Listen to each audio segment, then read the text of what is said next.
Amigos, muy buenas noches. Este 2020 ha resultado más complicado de lo que se preveía por el impacto que ha tenido en la economía global el COVID-19. De por sí, nuestra economía no ha logrado romper con el estancamiento que prevaleció durante el 2019. Hay incertidumbre y dudas con respecto a las políticas que se implementan para el sector energético y la participación de la iniciativa privada. Además, Pemex no presentó los mejores resultados en 2019. ¿Qué podemos esperar en torno a esta empresa, la más importante del país? ¿Qué márgenes se visualizan para la participación de la iniciativa privada en este tan importante rubro? Nos acompaña esta noche Víctor Manuel Herrera, socio de Miranda Rated Advisory, y platicaremos con él acerca de este tema. Lo invito a que nos acompañe.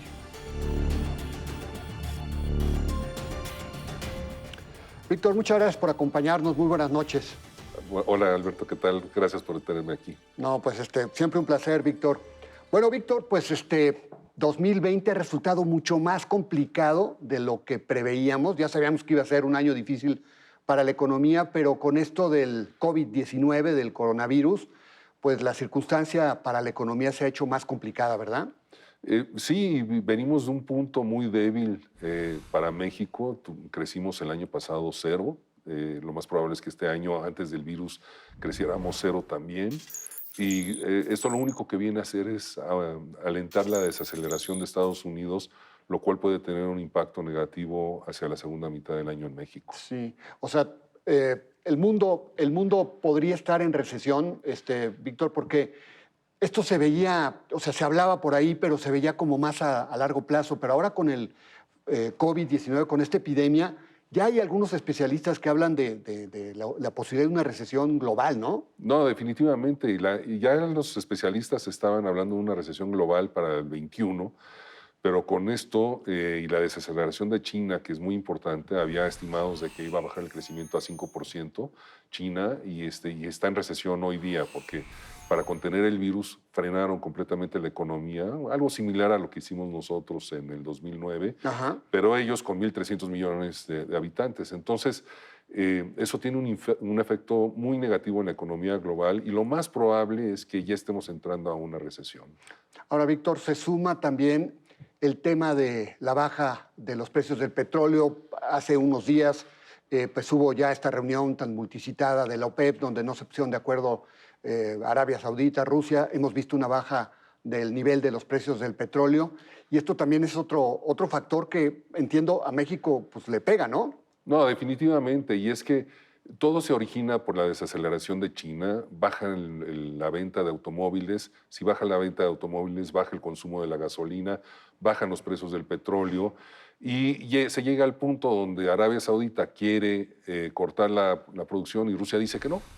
Y eso detona la guerra y no se ve ninguna solución a corto plazo y obviamente nos pega muchísimo a nosotros porque nosotros producimos petróleo muy pesado que es más barato que el petróleo ligero que venden los saudíes o los rusos y tenemos una transmisión directa a nuestras finanzas públicas. Entonces hoy el barril de la mezcla mexicana está en 24 o 26 dólares y no se ve para cuándo se pueda volver a recuperar a los niveles de 50 o de 49 que estaba el presupuesto. Que es el presupuesto. Ahora, entiendo que también parte de la estrategia de la OPEP, Víctor, es digamos, el contrarrestar la influencia que ha tenido Estados Unidos en los últimos tiempos en lo que es el mercado petrolero global, ¿no?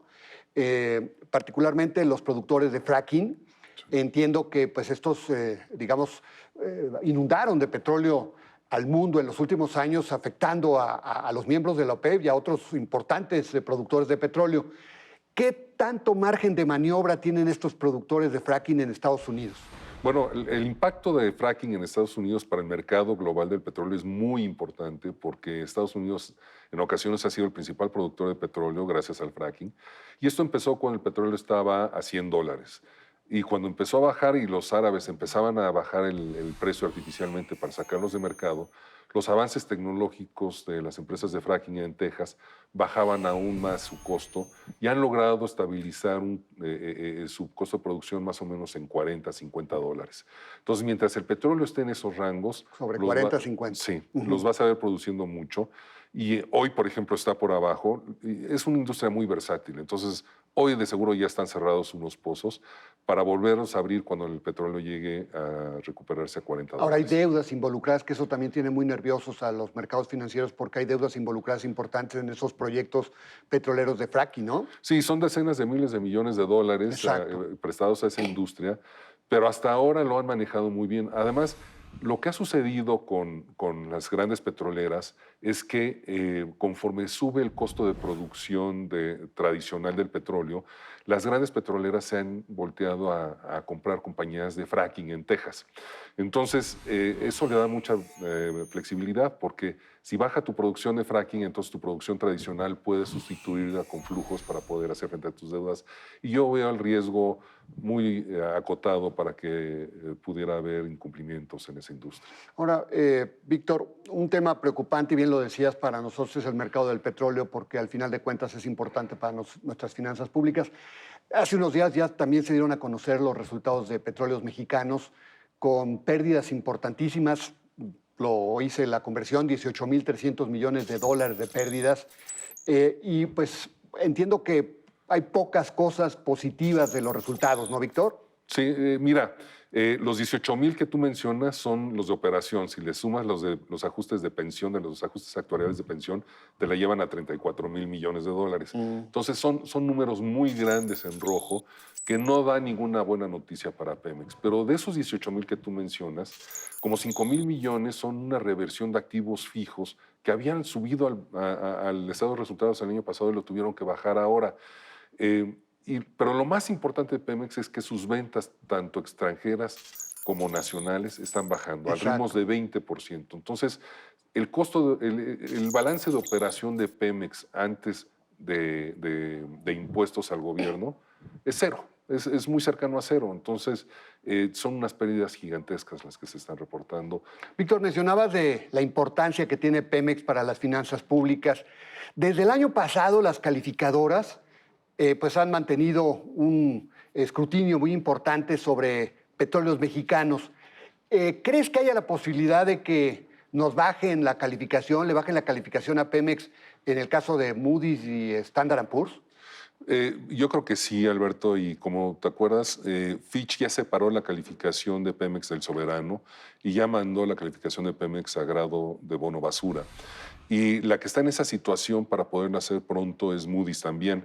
Y ellos han dicho públicamente que quieren reunirse con Pemex para ver cuál es su nivel de reservas hoy día. Pero como no tienen resultados positivos en la parte financiera y tampoco los hay en la parte de reservas, es muy probable que en el segundo trimestre venga una mala noticia para Pemex. Yo creo que para Standard Poor's las calificaciones se mantendrán equivalentes, la del soberano y la de Pemex, y quizás también con un toque en la calificación del soberano. Si Moody's llegara a bajar la calificación a petróleos mexicanos, ¿también degradaría la calificación soberana? Yo creo que sí, porque es la que tiene el nivel más alto hoy día y el efecto inmediato más importante sería sobre Pemex, porque ya tienes dos calificaciones en grado basura, grado especulativo, y entonces vendrían ventas forzadas por parte de los fondos ¿Y extranjeros. cuál sería el costo para petróleos mexicanos de una decisión de esta naturaleza, desde el punto de vista financiero, Víctor? Mira, la venta forzada de estos bonos se calcula que podría ser de unos 30,000 millones de dólares, pero lo más importante es que se encarece muchísimo su capacidad de financiamiento así yendo al futuro y se crearía una sobretasa muy importante sobre el soberano. Entonces, lo más probable es que el soberano tuviera que apoyar el financiamiento futuro de Pemex, perjudicando así las finanzas nacionales también.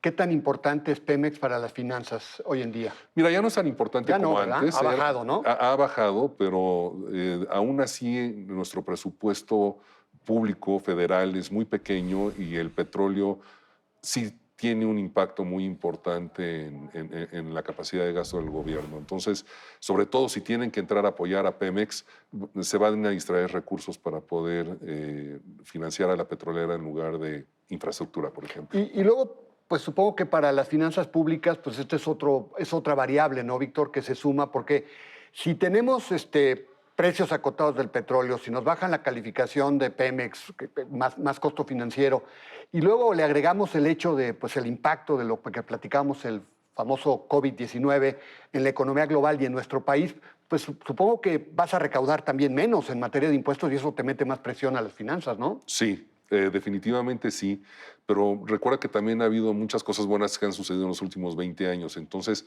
este deterioro pudiera desencadenar en una baja quizás de un escalón a triple B, y yo veo poco probable que pudiéramos bajar triple B menos, a menos que estas finanzas públicas federales se descompusieran al nivel que tú estás mencionando, pero lo vería más a mediano plazo. Yo creo que México ha logrado tener una posición sólida en su grado de inversión Sí. y sí estaría amenazado en un plazo de 5 o 7 años, pero no en el corto plazo. Sí, porque además el actual gobierno, y hay que reconocérselo, ha tratado de ser muy cuidadoso con mantener un superávit en las finanzas públicas, mantener equilibrio en las finanzas públicas. Claro, ha contado con el Fondo de Estabilización, el famoso FIEP, que probablemente este año lo tendría que utilizar, pero no sé hacia futuro si tenga ese margen de maniobra, ¿no, Víctor? Pues mira, lo único que queda ante el entorno que se está cocinando para este año y el siguiente es de que haya más disciplina en el gasto hacia futuro y que se mantengan las finanzas estables. Uh-huh.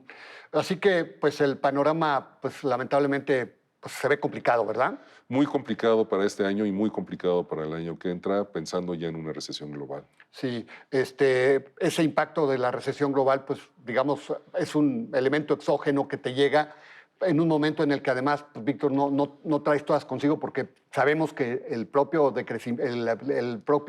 estancamiento que vive la economía pues tiene factores internos también, ¿verdad? Definitivamente, y esto yo creo que va a tener que hacer cambiar al gobierno en su postura con la apertura de inversión en ciertos sectores, porque si no lo hace, entonces el nivel de contracción de la economía mexicana sí va a ser muy importante y muy duradero. Sí, porque hasta ahora, digamos, hay como una tendencia a que sea Pemex o CFE, por ejemplo, en la parte energética, lo que hagan todos. Y yo creo que pues, no hay manera, porque Pemex no tiene los recursos, ¿no? Ni el gobierno federal tampoco. Tienes que abrirte forzosamente a la inversión privada, nacional y extranjera para poder financiar estas grandes obras que se necesitan.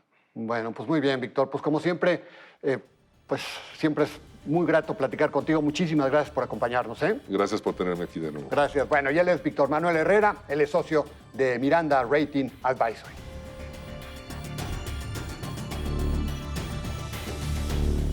Sí, en efecto, el panorama 2020 no luce nada sencillo para todo el mundo por la epidemia del COVID-19 y los reacomodos en el mercado petrolero. La escena se ha enrarecido, lo que obliga a ser más cautelosos en la toma de decisiones. Sin embargo, en el campo energético del país hay grandes oportunidades y deben aprovecharse con el concurso de la iniciativa privada. Queda por ver si las políticas públicas se alinean. Lo invito a la próxima semana, aquí a la misma hora, con más nombres y nombres. Hasta la próxima.